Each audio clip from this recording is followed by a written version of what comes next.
I wanted to show you something that I'm pretty excited about. On the bench today, I have my new amplifier project. When I say new, that's kind of a funny term. This, as you can tell, if you know about Vox amplifiers, this is an AC15 chassis. It's in the classic Vox or JMI styling, and this will be my next build. It's something that I haven't done for a few years, but I want to kind of tell you the background about this. Back in about 2006, I was looking at the AC30 hand-wired series that came out in about the 2000s. It was built in the Marshall factory. They built an AC30 hand-wired. It had a top boost channel, a tremolo, and it also had reverb in it. And I always thought that would be a really cool amp to have, but it was about $3,000 and certainly not something that I could afford at that time. And even now, I could not afford something like that.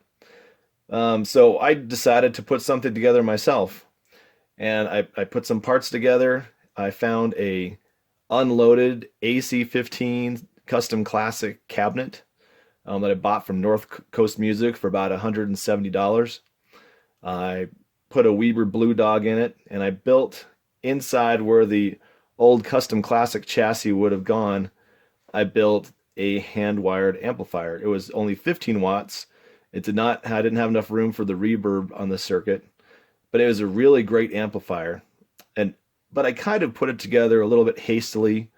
I was out of school for a few months and wanted to get it done before I jumped back into school. And so I kind of got it done, decided it was good enough, and I moved on. And every couple years I'd look at that and say, this is a great amplifier, but what else could I do with this? Like, how would I fix this? What would I do? And then I started thinking, I'm at the point now where I'm not really building amps quite as much. So without all those projects, I'm saving up some money, and I thought I should just build a proper AC15.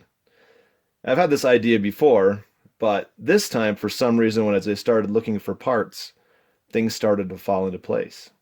One of the first things that I needed to find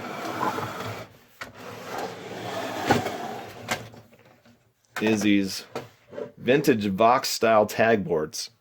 I'd seen these available for sale in the United Kingdom in the past, but they seemed to always be of a prohibitive cost. Shipping was kind of crazy, but I actually found a U.S. supplier for these tag boards.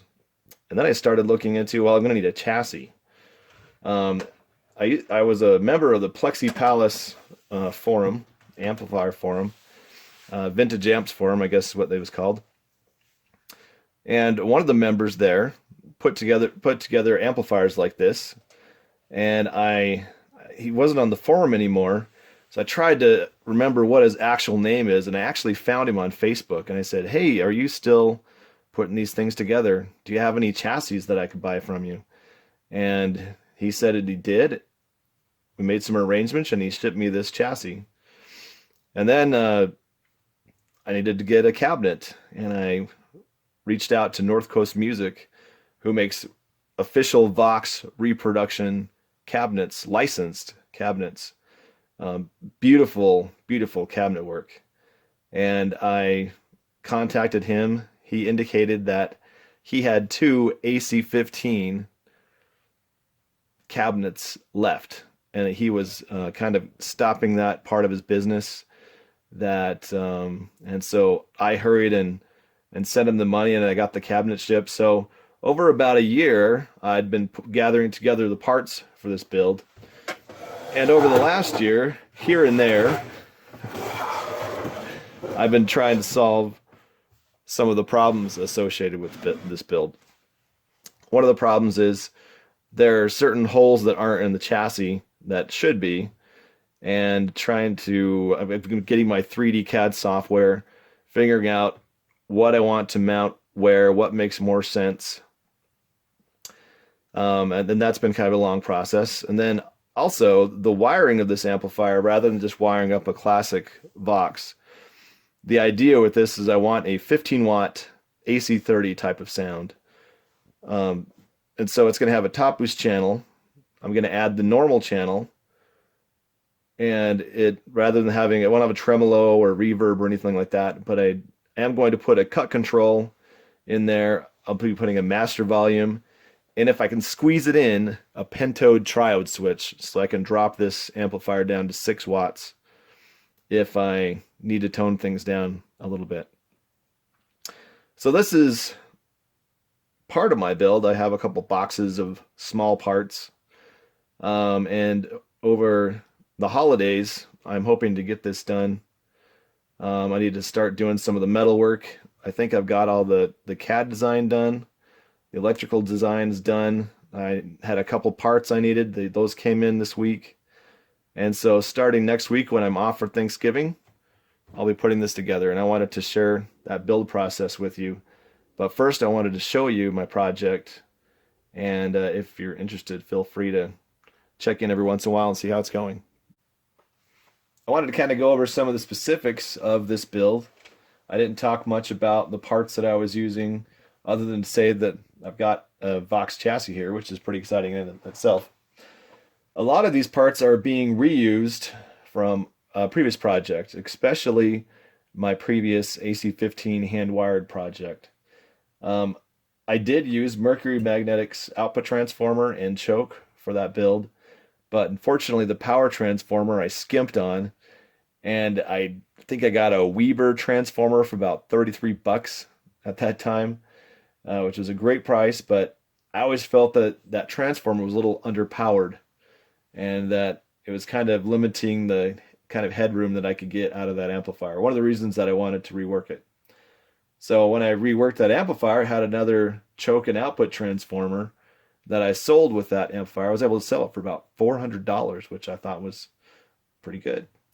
And so now I've got the premium Mercury and Mercury Magnetics output transformer and choke. But the difficult thing was trying to find a power transformer that would work with this.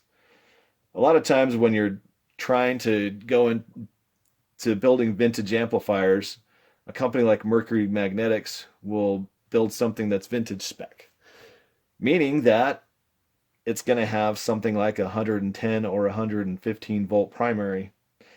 And if you take your modern 123 or 125 volt AC mains and you throw it into that transformer, you're going to get very, very high voltages coming out of the back end. So I searched around. I wasn't quite happy with a lot of the transformers that I was seeing. I kind of narrowed it down to the classic tone AC15 transformer, or I looked and found that the 18 watt Marshall power transformer would be a pretty good candidate. I had a 3D model of that. I dropped it into the 3D model of my chassis. It looked like it wouldn't fit. It would almost fit, but electrically it looked like a really good match. So I went ahead and bought the Mojo Tone 18 watt power transformer, and when I put it in there, it just barely didn't fit. But all I needed to do was drill the mounting holes just a little bit bigger, and then it dropped right in. So this is going to be a really good solution, I think. Now, for the speaker, I'm going to be reusing that 12-inch Alnico Blue Dog. I pulled a 25 watt greenback, Celestron greenback, from another cabinet that I kind of wanted to get a higher power greenback version in. I dropped that in the old cabinet. The old amplifier that I mentioned earlier included that in the sale. So I've been kind of going through this shifting process. One of the reasons that this has been taking a few years. And finally I've got all my parts. Now, one of my friends from a previous job called me up one day and he said, "Hey, remember that one time you helped my mom fix her organ?" Well, my mother passed away, and she's got the original organ and the organ that we were using for parts. We picked an old organ up and used it for parts to fix it up. Anyway, both these were Hammond tone wheel organs.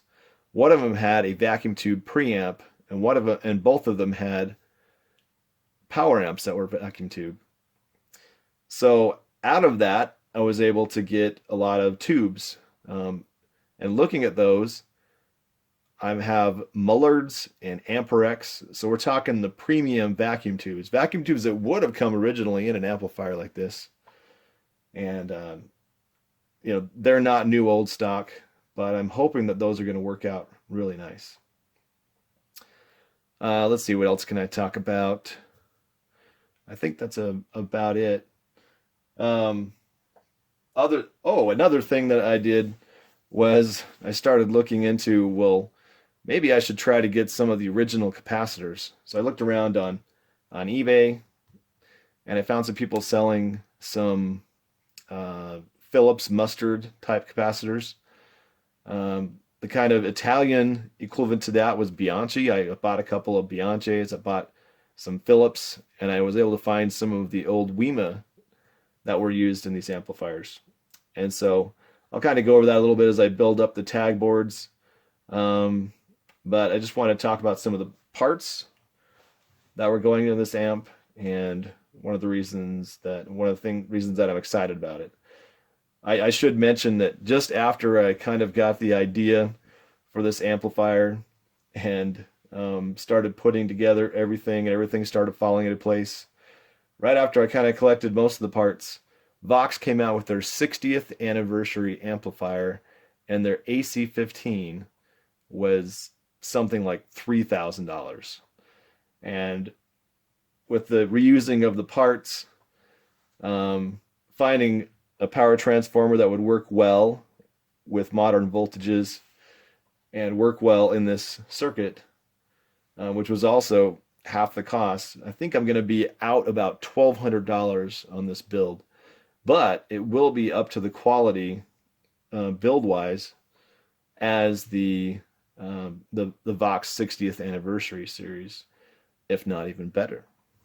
So anyway, I'm hoping to get started with this project next week, making some modifications to the chassis, drilling some mounting holes, and then I'll add all the components and start wiring up some tag boards. Thanks for watching.